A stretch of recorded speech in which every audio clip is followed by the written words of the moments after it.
The War of the Five Kings had cast a dark shadow over the riverlands. The fields were scorched, villages left in ruins, and the air was thick with the stench of smoke and death. Robb Stark, the young wolf, stood victorious after the Battle of the Whispering Woods. His forces had captured Jaime Lannister, the infamous King's Slayer, a crucial victory in a war that seemed endless. But this battle was not just about territory or power. It was about family. Robb's sisters, Sansa and Arya, were his heart. With Jaime Lannister in his hands, Robb had a powerful card to play. The letters between him and the Lannisters were tense, filled with promises and threats.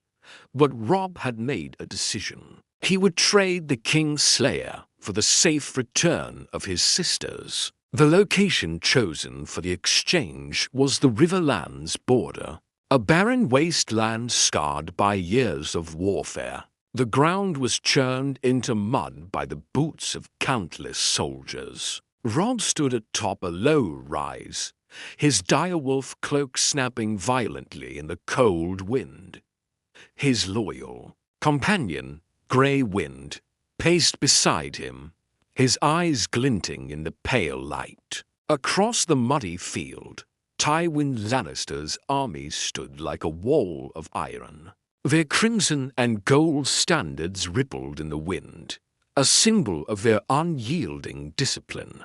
Jaime Lannister, shackled but unbowed, was brought forward by Robb's guards. His golden hair, once the envy of many, now appeared dull from months of captivity. Gone was the smug smirk that had defined him. Instead, his face wore the expression of weary defiance. Then, through the mist and smoke, Sansa appeared.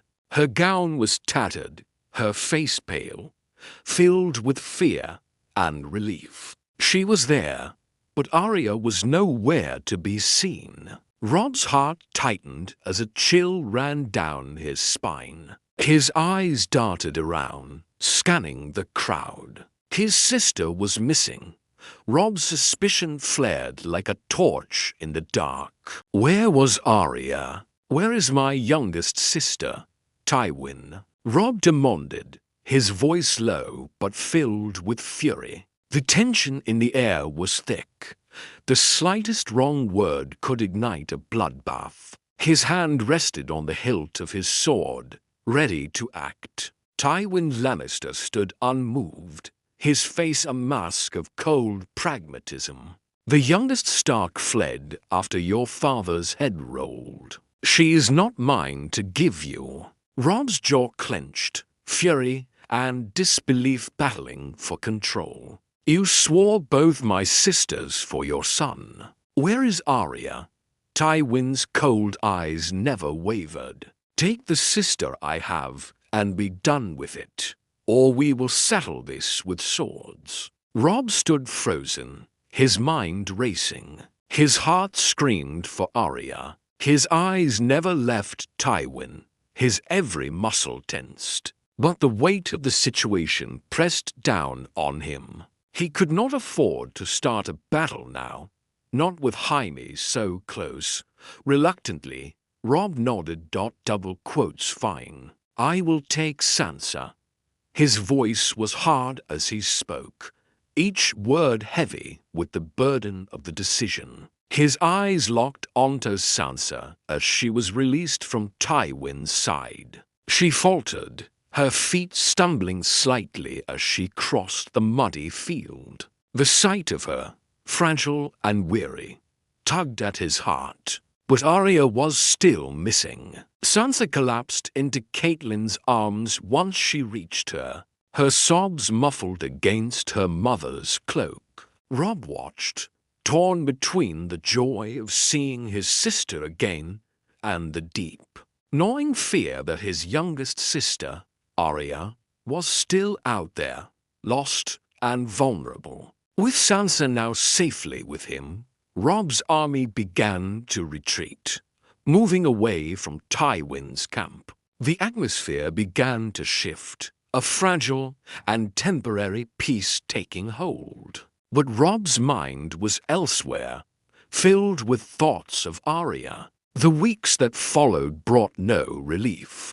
Robb's forces clashed with Lannister bannermen in the Riverlands once again. The war, though momentarily paused, was still raging. Even with Sansa back, Robb couldn't shake the fear that something was wrong. Where was Arya? In Winterfell, Sansa's return was bittersweet. The familiar stone walls of her childhood home should have been comforting, but the ghosts of King's Landing still haunted her. Joffrey's cruelty, the King's Guard's beatings, her father's brutal execution. She spent her days walking in the Godswood, the ancient trees offering solace to her troubled soul. But the memories of her time in King's Landing were too fresh. She touched the rough bark of the heart tree, seeking strength, but it was not enough to quiet the nightmares that plagued her.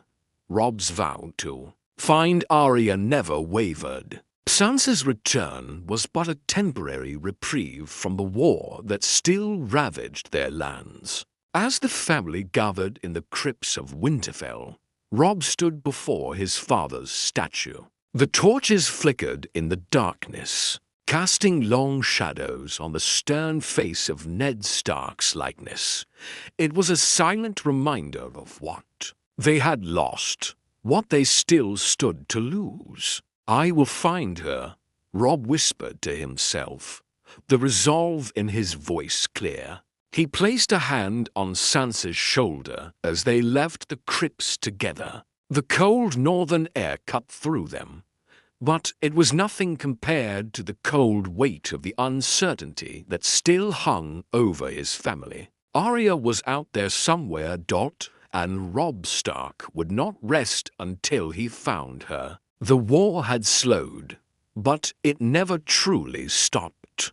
The Riverlands continued to bleed under the constant skirmishes between Robb Stark's forces and the Lannisters. Each clash, though minor, was a painful reminder that peace was an illusion, one that would forever elude the North as long as the Lannisters were alive. Robb's forces were stretched thin, but he couldn't allow the pressure to show. His people, his bannermen, looked to him for leadership, and he would give them strength, even if it cost him everything. Meanwhile, Sansa, though safe in Winterfell, found no peace. Her heart still ached for her family, for the pieces of them scattered across Westeros. Though the stone walls of Winterfell were familiar, they felt cold and distant. Each night, Sansa lay awake, haunted by memories of King's Landing. Joffrey's cruelty, Cersei's schemes, the whispered conversations behind closed doors, it was all too much. She walked the Godswood daily, touching the heart tree for comfort, but the memories would not release their hold on her. As the days passed, Robb's resolve grew harder, tempered by grief and fury. The loss of his father still lingered, like a wound that wouldn't heal. But the pain was replaced by a new fire, the desire for vengeance. He would find Arya, no matter what it took, and he would make the Lannisters pay for their role in the destruction of his family. The battle for the North. Months had passed since the exchange of Jaime Lannister, and the war had shifted. Robb's forces had retreated, regrouping and preparing for the next push against the Lannisters. But not all was well within his camp.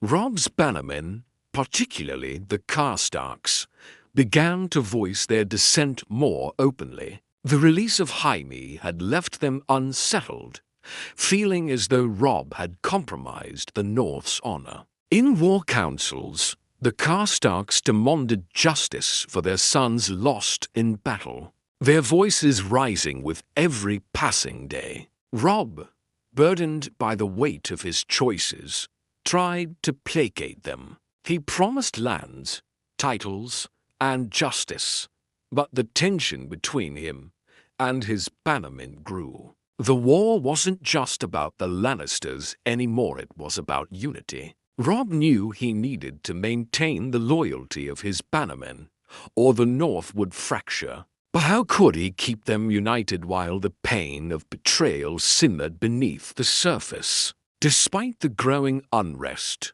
Robb made a decision to marry Sansa to Theon Greyjoy. It was a move designed to secure the Iron Islands as allies and solidify Theon's loyalty. Theon, who had proven his allegiance in battle, would marry Sansa, and together they would bind the North and the Iron Islands in a crucial alliance. Sansa, however, had her reservations. The memories of her betrothal to Joffrey were still too raw, but Robb's insistence and the promise of stability weighed heavily on her. She agreed to the match, though her heart remained uncertain.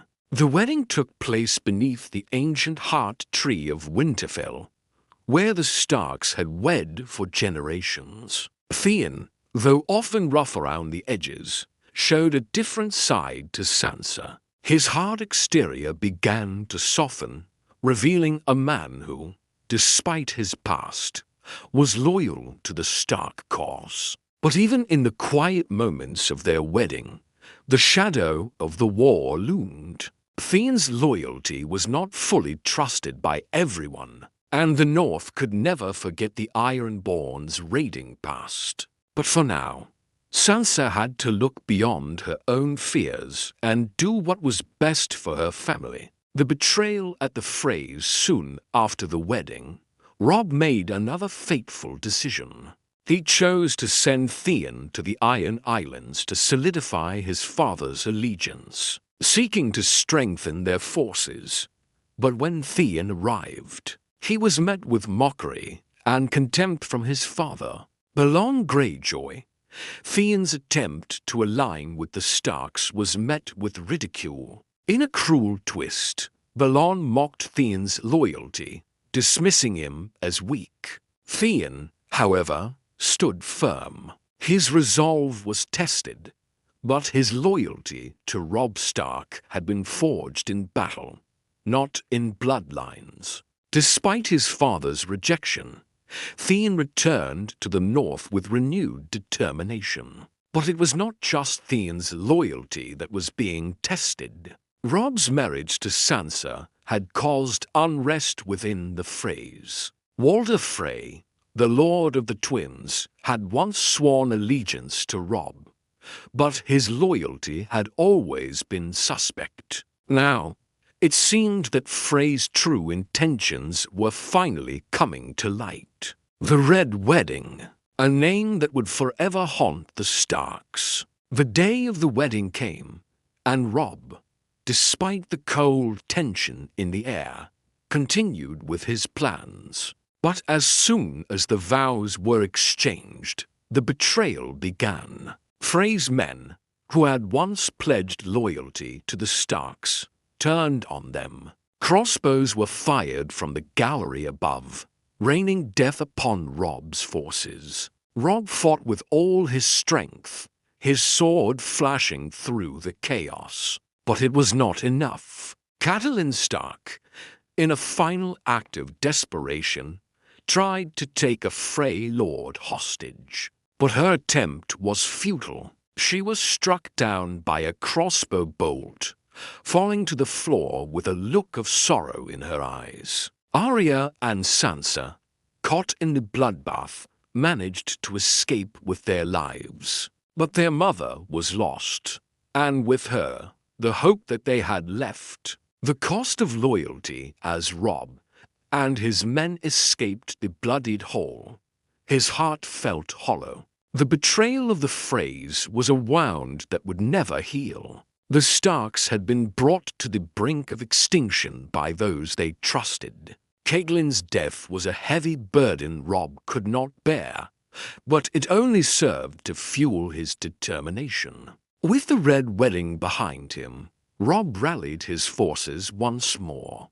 The war had become a battle for survival, not just for victory. The Lannisters would pay, the Freys would pay, and Robb Stark would make sure that his family's name was avenged, no matter the cost. Robb Stark's journey had taken him from the joy of victory to the depths of betrayal. His resolve had been tested at every turn, but the loss of his mother and the bloodshed at the Red Wedding had only hardened him. The fight for the North would not end until his family's honor was restored. As he moved forward with his forces, he knew that the Lannisters and Freys were no longer just enemies, they were targets. His family's name would be avenged, and he would be the one to see it done.